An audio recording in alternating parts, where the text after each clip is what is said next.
Guys, हम देख रहे हैं माइक्रो ऑर्गेनिज्म फ्रेंड एंड फो का पार्ट थर्ड है। ये क्लास 8 साइंस का पार्ट थर्ड हम बनाए हैं। अगर आप पहले वो दोनों पार्ट नहीं देखे हैं तो पहले उसको जाकर देखिए, तभी ये पार्ट आपको समझ में आएगा। और वीडियो को पूरा देखा करिए, क्योंकि तब डाउट नहीं बचेगा और आप क्वेश्चंस आंसर और जितने भी एक्सरसाइजेज हैं आप उसको आराम से ईजिली कर पाओगे। तो अब हम देख रहे हैं फूड प्रिजर्वेशन। फूड प्रिजर्वेशन हमने कल देख लिया था। आज हम देखेंगे किस किस प्रोसेस से हम फूड को प्रिजर्व कर सकते हैं। केमिकल मेथड क्या होता है, और preservation by common salt, preservation by sugar, preservation by oil and vinegar, heat and cold treatment, ये सारा आज हम डिटेल में डिस्कस करेंगे। देखो चीज़ों को पैक करके कैसे इसको प्रिजर्व किया जाता है। मिल्क को देखो जो आता है, अभी सारी चीज़ें हम देखेंगे कैसे वो बचा रहता है, कैसे वो ख़राब नहीं होता है, और कुछ चीज़ें कैसे ख़राब हो जाती हैं। इन सब पे आज हम डिटेल में डिस्कस करेंगे। आप पूरा वीडियो शुरू से लेकर लास्ट तक जरूर देखिए बच्चों। ठीक है, हम शुरू करते चलते हैं पीडीएफ की तरफ। फूड प्रिजर्वेशन का हम पहला मेथड यहाँ पे देख रहे हैं, केमिकल मेथड। ठीक है, केमिकल मेथड में हम देख रहे हैं salts and edible oils are the common chemicals generally use to check the growth of micro organism. जो ये हमारा सॉल्ट है और ऑयल है। अब देखो कुछ चीज़ों में अभी आगे दिखाया जाएगा, आपको बताया जाएगा कि कैसे कुछ चीज़ों में हम सॉल्ट और ऑयल को डाल करके उसको हम बचा सकते हैं। वो ख़राब नहीं होता है, वो स्पॉइल नहीं होता है, उस पर माइक्रो ऑर्गेनिज्म का ग्रोथ नहीं होता है। Therefore they are called preservatives. इसलिए इनको सॉल्ट और ऑयल्स को हम प्रिजर्वेटिव्स कहते हैं। प्रिजर्वेटिव्स क्या होते हैं, जो हमारी चीज़ों को बचाने, मतलब ख़राब होने, स्पॉइल होने से बचा कर रखें, उन्हें प्रिजर्वेटिव्स कहते हैं। अभी हम देखेंगे कैसे कॉमन सॉल्ट भी हमारा हेल्प करता है, शुगर हेल्प करता है, ऑयल एंड विनेगर हेल्प करता है, और कैसे हीट एंड कोल्ड करके हम बचा सकते हैं। ये सारी चीज़ें अभी हम देखेंगे। सॉल्ट्स और acid preservatives to pickle to prevent the attack of microbes. ये पिकल में डाले जाते हैं, सॉल्ट्स और एसिड डाले जाते हैं ताकि माइक्रोब्स का उस पर अटैक ना हो सके हमारे पिकल में, हमारे घर पे जो अचार होते हैं। ठीक है, जिसमें हमारा दो जो है कॉमन प्रिजर्वेटिव्स हैं हमारे, जिसमें हमारे सोडियम बेंजोइट है एंड सोडियम बेंजोइट हमारा पहला है, एंड सेकंड हमारा कौन सा है, सोडियम मेटाबाइसल्फेट। ठीक है, कौन कौन से हमारे दो हैं, ये दोनों हमारे क्या हैं, आर कॉमन प्रिजर्वेटिव्स। ये दोनों हमारे कॉमन प्रिजर्वेटिव्स हैं, sodium benzoate and sodium metabisulphite. ये हमारे कॉमन प्रिजर्वेटिव्स हैं। आप इन दोनों नाम को अच्छे से ध्यान में रखिए, क्योंकि एग्जाम में लिखने को आ सकता है। These are also use in jams and squashes to check their spoilage. ये जो है जैम में भी यूज़ किए जाते हैं, और जो हमारे स्क्वैशेस होते हैं उसमें भी यूज़ किए जाते हैं। अब हम देखेंगे कॉमन सॉल्ट के थ्रू हम कैसे प्रिजर्व करते हैं अपने फूड को। कॉमन सॉल्ट हमारा क्या कहाँ यूज़ होता है, common salt has been use to preserve meat and fish for ages. जो हमारा कॉमन सॉल्ट होता है ये बहुत टाइम तक फिश और मीट को प्रिजर्व करके रखता है, ख़राब नहीं होने देता है। Meat and fish are covered with dry salt to check the growth of bacteria. जो हमारे मीट होते हैं और ड्राई ये हमारे फिश होते हैं, उन पर छिड़काव कर दिया जाता है नमक का, ड्राई सॉल्ट का। ठीक है, जिससे उस पर बैक्टीरिया का ग्रोथ नहीं हो पाता है। Salting is also use to preserve amla, raw mangoes, tamarind. जो हमारा ये सॉल्टिंग होता है, जो जिसमें हम नमक छिड़काव करते हैं, ये हमारे आंवला को और जो कच्चे आम होते हैं उसको, और जो हमारी इमली होती है उसमें, तीनों को प्रिजर्व किया जा सकता है कॉमन सॉल्ट के द्वारा। जो हमारे रॉ मैंगोज हो गए और टर्मराइंड हो गया। ठीक है, अब हम देखेंगे शुगर के थ्रू हम कैसे प्रिजर्व करते हैं अपने फूड को। Preservation by sugar. अब शुगर के थ्रू हम कैसे करते हैं, जैम, जेलीज एंड स्क्वैशेस, जो हमारी मीठी मीठी स्क्वैशेस होती हैं, are preserve by sugar. Sugar के थ्रू हम जैम, जेली इन सबको प्रिजर्व करते हैं। शुगर क्या करता है हमारा, रिड्यूस द मॉइस्चर। ये मॉइस्चर को रिड्यूस कर देता है, कम कर देता है, जो नमीपन होता है। ठीक है, sugar reduce the moisture content which inhabit the growth of bacteria which spoil food. ये हमारे फूड में जो होते हैं, शुगर जो होता है, मॉइस्चर जो नमीपन होता है उसको कम कर देता है, जिससे हमारे बैक्टीरिया जो होते हैं फूड को स्पॉइल नहीं कर पाते हैं।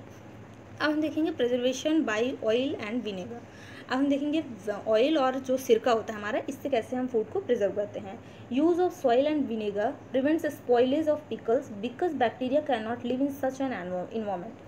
जो हमारा ये ऑयल और विनेगर होता है, ये भी खाने को, फूड को ख़राब होने से बचाता है। कैसे, क्योंकि जो हमारा ये ऑयल और विनेगर है, इसमें बैक्टीरिया जो हैं वो सर्वाइव नहीं कर पाते हैं ऐसे इन्वायरमेंट में। Vegetables, fruits, fish and meat are often preserve by this method. जो हमारे वेजिटेबल्स होते हैं, फल होते हैं, फिश होते हैं, मीट होते हैं, इनको भी इस मेथड से प्रिजर्व किया जाता है। अब हम देखेंगे heat and cold treatments. Heat and cold treatments में हमारे क्या आएंगे, you must have observed your mother boiling milk before it is stored और यूज्ड। आपने देखा होगा घर में कि आपकी जो मदर होती हैं वो मिल्क को बॉईल करती हैं, अच्छे से उसको बॉईल करती हैं स्टोर करने से पहले या फिर उसको यूज़ करने से पहले। ऐसा क्यों करती हैं, क्योंकि बॉईल करने से क्या होता है, जो हमारे माइक्रो ऑर्गेनिज्म होते हैं वो मर जाते हैं, वो किल हो जाते हैं। इसीलिए मैक्सिमम कहा जाता है कि जब आपकी तबीयत ख़राब हो, आपको फ्लू हुआ हो, या फिर आपको जैसे इस कोविड-19 के टाइम में हमें पानी उबला हुआ पीना चाहिए, ताकि उसमें अगर माइक्रो ऑर्गेनिज्म है तो माइक्रो ऑर्गेनिज्म होते ही हैं तो वो मर जाएँ, ठीक है। इसलिए दूध को ऐसे उबाल कर मदर आपकी रखती हैं, आपने ये देखा होगा। Similarly we keep our food in the refrigerator, low temperature inhibits the growth of microbes. अब क्या हमने देखा, हमने ऐसे भी देखा कि हमारे जो खाना होते हैं, जो हमारे फूड होते हैं, उनको हम फ्रिज में रखते हैं, रेफ्रिजरेटर में रखते हैं। जब बहुत ज़्यादा लो टेम्परेचर हो जाता है या बहुत ज़्यादा हाई टेम्परेचर हो जाता है, उनमें हमारे माइक्रोब्स नहीं रहते हैं। अब देखो, ये पहली के मन में या फिर वो जो हैं, जो भी हैं, इनके मन में क्वेश्चन आता है, what is the milk that comes in the package not spoil. ऐसा क्यों होता है कि जो पैकेज में आता है, जो हमारा पैकेट वाला दूध होता है, टोन एंड फुल क्रीम, वो क्यों नहीं ख़राब होता है। माई मदर टोल्ड मी, ये वो जो कहते हैं, मेरी माँ ने कहा था, मिल्क इज़ पास्चराइज्ड, जो हमारे मिल्क होते हैं वो पास्चराइज्ड होते हैं। अब क्या होता है, व्हाट इज़ पास्चराइजेशन, अब हम पास्चराइजेशन के बारे में आगे देखेंगे। ये हमारा बहुत ही इंपॉर्टेंट टॉपिक है, इसको आप बहुत ध्यान से देखो, ये आपके आगे भी मतलब इसको लाइफ टाइम के लिए आप याद कर लो। पास्चराइजेशन जो होता है, आई थिंक इसकी डिस्कवरी लुईस पास्चर ने किया था, ठीक है, आपके सिलेबस में आई थिंक नहीं है वो।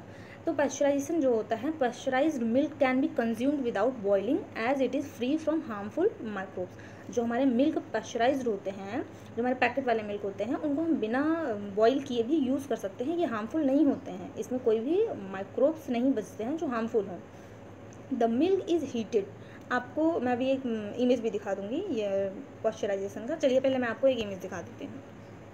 ये देखिए, मिल्क को पास्चराइज शायद इसमें किया जाता है, शायद नहीं कंफर्म, ये मशीन होती है ऐसे। अब देखो, हम क्या देख रहे थे, मिल्क को पास्चराइज कैसे किया जाता है। The milk is heated to above 70 degree Celsius for 15 to 30 second. मतलब ये बहुत ज़्यादा है, आप ध्यान से इसको सुनो कि 70 डिग्री सेल्सियस पे और लगभग 15 से 30 सेकेंड तक उनको बॉईल किया जाता है, ठीक है। The milk is heated to about 70 degree Celsius for 15 to 30 second and then suddenly chilled and stored. और उसको फिर तुरंत चिल किया जाता है, ठंडा किया जाता है, उसके बाद उसको स्टोर किया जाता है। बाई डूइंग सो, इसको करने के बाद, it prevents the growth of microbes, वो जो माइक्रोब्स होते हैं उसके ग्रोथ को प्रिवेंट करता है, ख़त्म करता है, रोकता है। उसके बाद इसी प्रोसेस को, ये देखो आपके सिलेबस में भी है, ठीक है, अभी मैं आपको PDF में दिखा दूँगी, पहले आप इस इमेज को थोड़ा सा देख लो। और इसी प्रोसेस को जो होता है, this process was discovered by Lewis pasture. ये मैंने बताया अभी आपको कि ये प्रोसेस जो है वो डिस्कवरी किसके द्वारा हुआ था, ये लुईस पास्चर को। और इसी प्रोसेस को हमारा क्या कहा जाता है, पास्चराइजेशन, ठीक है। अब हम PDF देखते हैं। ये है हमारे लुईस पास्चर और इसी को पास्चराइजेशन कहते हैं। ये डेफिनेशन आप अच्छे से लर्न कर लो। अब हम अगला देखेंगे, स्टोरेज एंड पैकिंग। ये स्टोरेज एंड पैकिंग में हम क्या देखेंगे, these days dry fruits and even vegetables are sold in sealed air tight package. अब ये देख लो आप, सील्ड एयर टाइट पैकेट्स, ऐसा क्यों होता है, to prevent the attack of microbes. जो हमारे ड्राई फ्रूट्स होते हैं, जिनमें हमारे ये काजू बादाम, ये सारे जो ड्राई फ्रूट्स में आ जाते हैं वो, और तो और सब्जियों और जो हमारे फल भी होते हैं वो भी टाइट पैकेट, मतलब जिसमें एयर मतलब अच्छे से सील किया हुआ होता है वो पैकेट, ताकि उसमें माइक्रोब्स का अटैक ना हो सके, ठीक है। अब हम देखेंगे नाइट्रोजन फिक्सेशन, जो कि आपके लिए बहुत इंपॉर्टेंट है। Nitrogen fixation and nitrogen cycle, ये दोनों टॉपिक आपके लिए इस चैप्टर का समझ लो हार्ट है, तो ये बहुत इंपॉर्टेंट है। अब नाइट्रोजन फिक्सेशन के बारे में आपने क्लास 6 और 7 में पढ़ा है। You have learned about the bacterium rhizobium in class 6 and 7। फिर भी मैं आपको थोड़ा सा राइबोजियम के बारे में बता देती हूँ। बैक्टीरियम राइबोजियम हमारा क्या होता है, ये हमारा नाइट्रोजन को फिक्स करता है और ये लेगुमिनस प्लांट्स में पाया जाता है, जो फलीदार प्लांट्स होते हैं, लाइक मटर, पल्सेस, मतलब आप ऐसे कह सकते हैं उसको, ठीक है। अभी देखो आगे इसमें भी आई थिंक लिखा है, it is involve in the fixation of nitrogen in the leguminous plants pulses. Recall that rhizobium lives in the root of nodules of leguminous plants. जो लेगुमिनस प्लांट्स के जड़ होते हैं, जो नोड्यूल्स होते हैं, उनमें ये हमारा राइबोजियम बैक्टीरियम पाया जाता है, जो कि आप देखो ऐसे अभी आगे फिगर भी आपको दिखाया जाएगा। अब क्या है, such as beans and peas, अभी मैंने आपको बताया कि फलीदार सब्जियाँ, बीन्स हो गई, पी हो गया, with which it has a symbiotic relationship. In plants के साथ, लेगुमिनस प्लांट्स के साथ इनके सिम्बायोटिक रिलेशंस होते हैं। सिम्बायोटिक रिलेशंस हमारे क्या हो जाते हैं, जिसमें फ़ायदा हो, जैसे हमारे प्लांट्स को देखो राइबोजियम की वजह से कितना ज़्यादा नाइट्रोजन ये फिक्स करते हैं, फिर वो नाइट्रोजन जा करके प्लांट को हमारे मिलता है, फिर उसको इंसान खाता है। अभी देखो एनिमल्स लेते हैं, फिर एनिमल्स में प्लांट्स मतलब प्रोटीन आता है, देखो इसीलिए हमें कहते हैं ना कि प्रोटीन लेने के लिए हमें पल्सेस ज़्यादा खाने चाहिए। अभी ये सारी चीज़ें फिलहाल हम डिटेल में देखेंगे, अभी मैंने आपको ऐसे शॉर्ट में बता दिया। सिम्बायोटिक रिलेशनशिप होता है इनमें। Sometimes nitrogen gas fixed through the action of lightning. अभी ये भी आपको जब आप नाइट्रोजन साइकिल पढ़ने लगेंगे आपको डिटेल में बताया जाएगा कि कैसे जो होता है समटाइम्स जो हमारा नाइट्रोजन होता है वो लाइटनिंग और थंडर के थ्रू भी फिक्स किया होता है हमारे सॉइल में। But you know that the amount of nitrogen in the atmosphere remains constant. लेकिन आपको ये भी पता है कि अगर 78% हमारे एटमॉस्फेयर में नाइट्रोजन है तो वो उतना ही रहता है, ठीक है, 78% ही रहेगा वो। जैसे हमारा वाटर है जितना है देखो मेंटेन होता रहता है, जैसे हमारा वाटर साइकिल होता है वैसे ही हमारा नाइट्रोजन साइकिल। अभी सारी चीज़ें जब देखने लगेंगे नाइट्रोजन साइकिल तो उसमें हम देखेंगे, डिस्कस करेंगे। अब आपने ये भी देख लिया कि नाइट्रोजन का जो अमाउंट होता है हमारे एटमॉस्फेयर में वो भी कांस्टेंट रहता है। यू में वंडर हाउ, तुम्हें ये भी मतलब लग रहा होगा कि ऐसा कैसा होता है। चलो हम इसको अच्छे से देखते हैं कि ऐसा कैसे होता है। ये हो जाता है हमारा root of leguminous plants which मतलब ये देखो नोड्यूल्स के साथ में हमारा ये देखो लेगुमिनस प्लांट्स के ऐसे ऐसे होते हैं, यहाँ पे ही राइबोजियम ऐसे वाइट वाइट कलर के ऐसे होते हैं जो कि हमारे नाइट्रोजन को फिक्स करते हैं। अब हम देखेंगे most important thing in this chapter, nitrogen cycle. Nitrogen cycle हमारा क्या होता है, जैसे कि अभी मैंने बताया कि हमारे एटमॉस्फेयर में 78% नाइट्रोजन गैस है। अब नाइट्रोजन गैस, आवर एटमॉस्फेयर है 78% nitrogen gas. Nitrogen is one of the essential constituents in all living organism. ठीक है, सारे लिविंग ऑर्गेनिज्म के लिए हमारा नाइट्रोजन जो होता है बहुत ही ज़रूरी एक कॉन्स्टिट्यूएंट्स होता है हमारे, जिसमें हमारे जो हमारे पार्ट होते हैं, ये जो हमारा नाइट्रोजन होता है पार्ट होता है जैसे प्रोटीन में, क्लोरोफिल में, न्यूक्लिक एसिड में, विटामिन्स में, सारे का पार्ट होता है essential constituents of all living organism as part of protein, chlorophyll, nucleic acid and vitamins. ठीक है, अब लेकिन द एटमॉस्फेयर हम आगे देखेंगे, the atmosphere nitrogen can not be taken directly by plants and animals. जो हमारे प्लांट और एनिमल्स होते हैं उनके द्वारा जो होता है हमारा डायरेक्ट नहीं लिया जाता है नाइट्रोजन। ठीक है, 78% तो अवेलेबल है हमारे एटमॉस्फेयर में, लेकिन एनिमल और प्लांट उसको डायरेक्ट कंज्यूम नहीं करते हैं। Certain bacteria and blue green algae present in the soil fix nitrogen from the atmosphere and convert it into compounds of nitrogen. कुछ हमारे सॉइल में जो है, कुछ हमारे सॉइल में नाइट्रोजन कैसे फिक्स होता है, अभी जैसे हमने बताया पीछे कि कुछ बैक्टीरिया होते हैं, जैसे राइबोजियम बैक्टीरिया ले लो, और हमारे ब्लू ग्रीन एल्गी होते हैं जो कि सॉइल में फिक्स करते हैं नाइट्रोजन को, और फिर नाइट्रोजन को कन्वर्ट करते हैं कंपाउंड्स ऑफ नाइट्रोजन में, जो कि once nitrogen is converted into these usable compounds, और नाइट्रोजन को कन्वर्ट करते हैं कि वो प्लांट्स के यूज़ में आ सके, यूजेबल कंपाउंड्स में करते हैं। It can be utilize by plants from the soil through their root system. तो प्लांट उसे कंज्यूम करता है इनके जड़ों के थ्रू, जब वो उसको फिक्स करता है nitrogen. Nitrogen is then use to the अभी देखो मैंने कहाँ तक, हाँ यहाँ से nitrogen is then use for the synthesis of plants protein and their compounds. Animals feeding on plants get those protein and then other nitrogen compounds. अभी देखो मैं आपको ये डिटेल में बता देती हूँ, मतलब थोड़ा जल्दी से बता देती हूँ। क्या होता है कि इनके थ्रू, अभी जैसे बताया, इसमें जो नोड्यूल्स में हमारे राइबोजियम होते हैं, ब्लू ग्रीन एल्गी होते हैं, ये सारे सॉइल में फिक्स करते हैं नाइट्रोजन को और उसको कन्वर्ट करते हैं, जो नाइट्रोजन कंपाउंड्स को कन्वर्ट करते हैं, यूजेबल फॉर्म में कन्वर्ट करते हैं, जिससे हमारा प्लांट्स उसको टेक कर सकता है। उसके बाद वही प्लांट अगर एनिमल मतलब हम एनिमल्स उसको कंज्यूम करते हैं तो हमारे अंदर क्या होता है, प्रोटीन के फॉर्म में वो आता है। ठीक है, डायरेक्ट कंज्यूम नहीं करते हैं प्लांट और एनिमल नाइट्रोजन को। When plants and animals die, bacteria and fungi present in the soil convert the nitrogenous waste into nitrogenous compound to be used by plants again। अब देखो कैसे रिसाइकल चल रहा है यहाँ पे, यही आपको भी दिखाया जाएगा फिगर के थ्रू। ऐसे रिसाइकलिंग चल रहा है, पहले मैं आपको फिगर ही दिखा देती हूँ। अब देखो इसमें आप फिगर में आप देख रहे होगे, मे बी ये क्लियर ना हो आपको, लेकिन अभी जब पीडीएफ के फिगर में दिखाया जाएगा वो और अच्छे से क्लियर होगा। जब क्या कह रहा है कि जब प्लांट्स और एनिमल मर जाते हैं तो कुछ बैक्टीरिया और फंजाई होते हैं जो सॉइल में प्रेजेंट होते हैं, फिर से प्लांट और एनिमल को कन्वर्ट कर देते हैं convert the nitrogenous waste into nitrogenous compounds. तो वो नाइट्रोजनस वेस्ट को कन्वर्ट कर देते हैं नाइट्रोजनस कंपाउंड्स में, ताकि फिर से उसे प्लांट्स अगेन यूज़ कर सके। Certain other bacteria convert some part of them to nitrogen gas which gas back into the atmosphere. लेकिन कुछ ऐसे भी बैक्टीरिया होते हैं जो कि डायरेक्ट जो है कन्वर्ट कर देते हैं नाइट्रोजन गैस में, उस नाइट्रोजनस सब्स्टिट्यूएंट को कन्वर्ट कर देते हैं डायरेक्ट नाइट्रोजन गैस में, जो कि हमारा बैक हो जाता है एटमॉस्फेयर में। ठीक है, as a result the present of nitrogen in the atmosphere remains more or less constant. क्या कह रहा है कि इसी वजह से हमारे जो एटमॉस्फेयर में नाइट्रोजन होता है, ना तो वो ज़्यादा होता है ना वो कम होता है, इसीलिए वो कांस्टेंट बना रहता है। अब हम आपको थोड़ा सा दिखा देते हैं नाइट्रोजन साइकिल का फिगर पीडीएफ में। ये है हमारा नाइट्रोजन साइकिल, ये है हमारा नाइट्रोजन साइकिल का फिगर। अब जैसे वाटर साइकिल होता है, वाटर साइकिल क्या होता है, पहले बारिश होता है, बारिश में पानी नीचे आता है, फिर वो इवोपरेट होता है, फिर कंडेंसेशन होता है, फिर वैसे ही ये साइकिल चलता रहता है। बारिश आता होता है, नीचे आता है, इवोपरेट, कंडेंसेशन, ऐसे होता रहता है। वैसे हमारा एटमॉस्फेरिक नाइट्रोजन साइकिल है। नाइट्रोजन साइकिल में हमारे क्या, जैसे कि देखो एटमॉस्फेयर में हमारे नाइट्रोजन कितना प्रेजेंट है, 78% यहाँ पे प्रेजेंट है। अभी जैसे हमने पीडीएफ में देखा, मतलब इसके पहले हमने थोड़ा सा पढ़ा कि कैसे लाइटनिंग के थ्रू हमारा एटमॉस्फेयर में जो है नाइट्रोजन जो होता है हमारा, कैसे लाइटनिंग के थ्रू फिक्स होता है हमारे सॉइल में। अब लाइटनिंग के थ्रू ऐसे होता है, लाइटनिंग और थंडर स्टॉर्म आने पर, जो हमारा लाइटनिंग या फिर थंडर स्टॉर्म आने पर क्या होता है, जो नाइट्रोजन होता है वो ब्रेक हो जाता है मतलब नाइट्रोजन के एटम्स में। वो जैसे एनएन के फॉर्म में जब ब्रेक हो जाता है, उसके बाद वो क्या करता है, ऑक्सीजन से क्या करता है, कंबाइन करता है।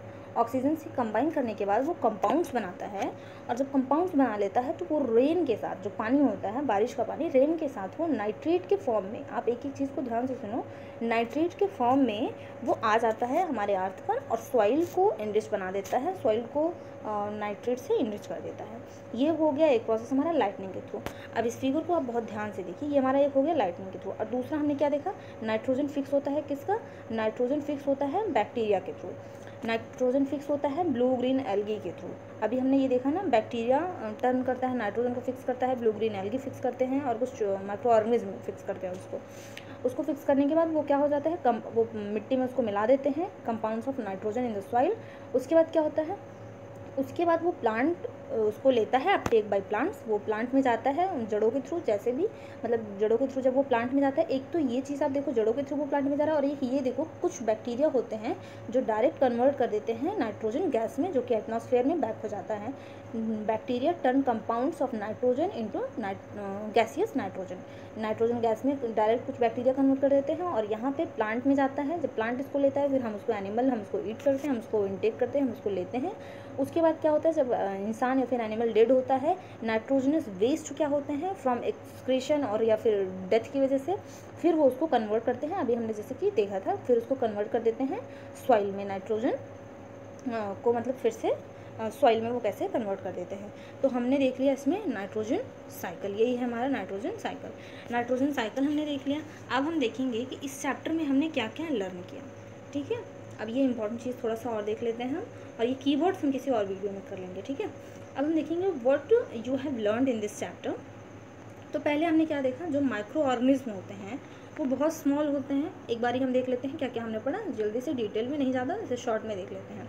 हमने देखा माइक्रो ऑर्गेनिज्म बहुत छोटे होते हैं, बहुत स्मॉल होते हैं, जिनको हम अनएडेड आइज से नहीं देख सकते हैं, ऐसे बिना किसी माइक्रोस्कोप को यूज़ किए हम नहीं देख सकते हैं। और क्या होता है, जो ये माइक्रो ऑर्गेनिज्म होते हैं वो किसी भी इन्वायरमेंट में रह सकते हैं, चाहे वो कोल्ड क्लाइमेट हो, चाहे हॉट स्प्रिंग्स हो, चाहे डेजर्ट, चाहे marshy land, hot cold desert, दलदल, जैसी भी जगह हो, वो ऑल जगह पे सर्वाइव कर सकते हैं। They can live in all kinds of environment. Third point हमने क्या इसमें पढ़ा है, micro organism are found in air, water and in the bodies of plants and और एनिमल्स। हमने ये देखा कि माइक्रो ऑर्गेनिज्म हवा में, पानी में और इवन प्लांट और एनिमल की बॉडी में रहते हैं। और हमने फिर उसके बाद नेक्स्ट क्या देखा, नेक्स्ट पॉइंट हमने देखा कि जो दे में भी यूनिसेलुलर और मल्टीसेलुलर, ये भी है कि जो माइक्रो ऑर्गेनिज्म है हमारे वो यूनिसेलुलर भी हो सकते हैं, मल्टीसेलुलर भी हो सकते हैं, कि मतलब एक सेल और बहुत सारे सेल, ठीक है। ये भी हमने देखा था कि कुछ बैक्टीरिया ऐसे होते हैं जो यूनिसेलुलर होते हैं। अब अगला हमने क्या देखा, micro organism include bacteria, fungi, protozoa and some algae, virus, ठीक है। सम एल्गी, जो माइक्रो ऑर्गेनिज्म में हमारे इंक्लूड होते हैं बैक्टीरिया, फंजाई, जो ये जिससे हमारी डिसीजेज होती हैं, हमने प्रीवियस वीडियो में देखा था उसको। Viruses through different from the above mentioned living organism are considered microbes. ये हमने देख लिया। नेक्स्ट पॉइंट हम क्या देख रहे हैं, वायरसेस जो हैं are quite different from other micro organism. जो वायरस हैं थोड़े से हमारे डिफरेंट हैं अदर माइक्रो ऑर्गेनिज्म से। ऐसा क्यों, they reproduce only inside the host organism, bacterium, plant और एनिमल सेल। अब हमने कहा था ना कि वायरस बहुत ज़्यादा डेंजरस होता है, जैसे कि जो वायरस है हमारा ये रिप्रोड्यूस करता है ओनली, ऐसा सिर्फ उसको मतलब एक जगह चाहिए, एक होस्ट चाहिए, एक होस्ट ऑर्गेनिज्म चाहिए, चाहे वो प्लांट हो चाहे एनिमल हो। और अगला पॉइंट हम देखेंगे इसमें हमने क्या पढ़ा चैप्टर में, some micro organism are useful for commercial production of medicine and alcohol. हमने देखा था कि कैसे गुड बैक्टीरिया होते हैं, गुड माइक्रो ऑर्गेनिज्म होते हैं जो कि हमारे कॉमर्शियल पर्पस के लिए कितना यूज़ होते हैं और मेडिसिन बनाने में यूज़ होते हैं, अल्कोहल बनाने में यूज़ होते हैं। हालांकि ये तो नहीं होना चाहिए था, मतलब इसको यूज़फुल नहीं कहेंगे, लेकिन इतना कॉमर्शियल पर्पस के लिए हम इसको कंसिडर करेंगे कि यूज़फुल है।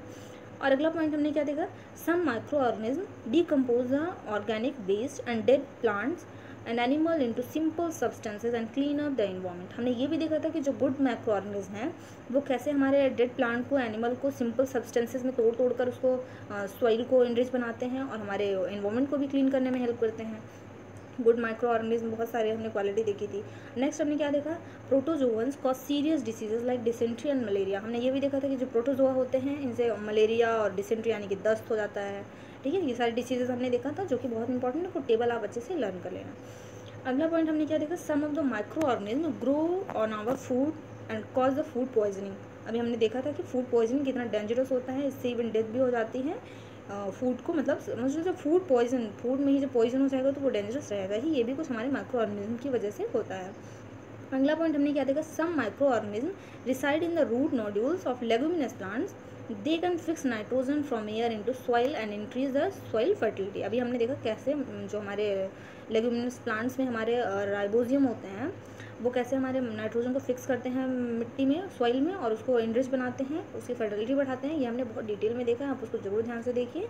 और अगला पॉइंट हमने क्या देखा, some bacteria present in soil fix nitrogen from the atmosphere and convert into nitrogenous compounds. ये भी हमने देखा कि कैसे नाइट्रोजन को नाइट्रोजनस कंपाउंड में कन्वर्ट कर देते हैं। अगला हमने देखा, certain bacteria convert compounds of nitrogen present in the soil into nitrogen gas which is release to the atmosphere. हमने अभी नाइट्रोजन साइकिल में देखा था ना कि कुछ जो है प्लांट्स के द्वारा अपटेक कर लिए जाते हैं, अपटेक बाय प्लांट्स, जो हमारे मिट्टी में होते हैं नाइट्रोजन, और कुछ बैक्टीरिया के थ्रू डायरेक्ट नाइट्रोजन गैस में कन्वर्ट करके एटमॉस्फेयर में चले जाते हैं। वही बात यहाँ पे कही जा रही है।